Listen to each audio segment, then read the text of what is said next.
Hey, welcome. You ever wonder what therapists talk about with other therapists?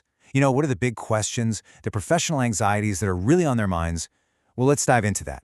We're going to pull back the curtain on three key conversations that are absolutely dominating the clinicians' exchange right now. It's a rare inside look at the real state of modern therapy. So this is the big question, right? What are the most pressing challenges for psychotherapists today? And we're not talking about hypotheticals here. This is about the real-world, day-in, day-out struggles facing the people we turn to for help. And the answers, coming straight from clinicians themselves, seem to circle around three things: skill, safety, and the system. Okay, first up, a skill that seems so fundamental it's almost a given is being put under the microscope, and that's empathy. But hold on, this isn't about whether therapists should be empathetic. Of course they should. The conversation has gotten way more specific, zeroing in on a particular type of empathy that's absolutely critical. And here it is. According to researchers Miller and Moyers, the word everyone is focusing on is accurate. This is a huge deal. It represents a shift from just thinking of empathy as this sort of vague, warm feeling to seeing it for what it is: a precise clinical tool that you can actually train and measure. So what's the difference, really? Well, it's the difference between simply feeling with someone and the clinical skill of accurately understanding their inner world and then reflecting it back to them.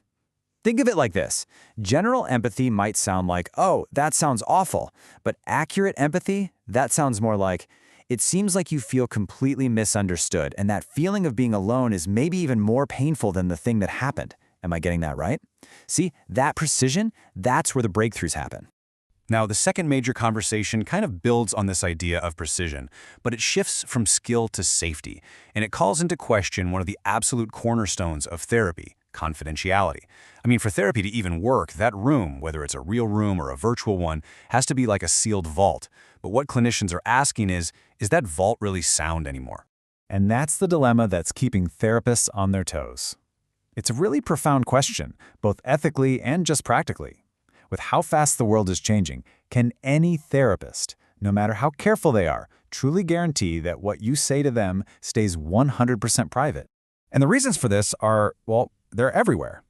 We live in an age with more surveillance and, let's be honest, just a general erosion of privacy.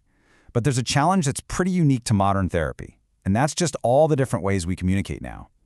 When sessions are over an app, or a therapist and client text each other, every single one of those interactions creates a new digital footprint, a new potential crack in that sealed vault.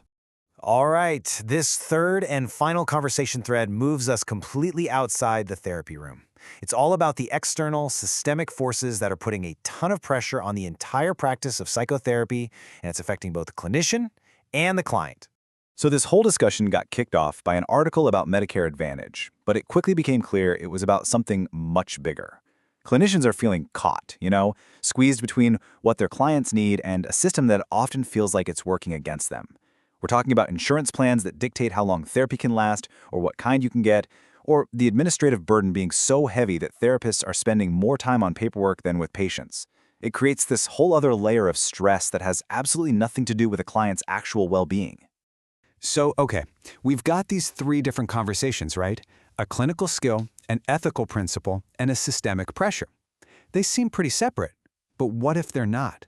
What if they are all deeply connected, all pointing to the single most important ingredient in any therapy, and that is trust? And here's exactly how it all links up. First, on the skill level. If a client doesn't feel accurately understood, how can they trust the therapist? Then, on the privacy level. If they can't trust that the space is truly confidential, they're never going to fully open up. And finally, on the system level. If both the client and the therapist feel like the healthcare system is actively working against them, how can they possibly trust the process? Each one of these issues is a potential crack in the very foundation of therapeutic trust. So, that leaves us with one last big question to think about. Of all these challenges, which one is the most critical for the future of therapy?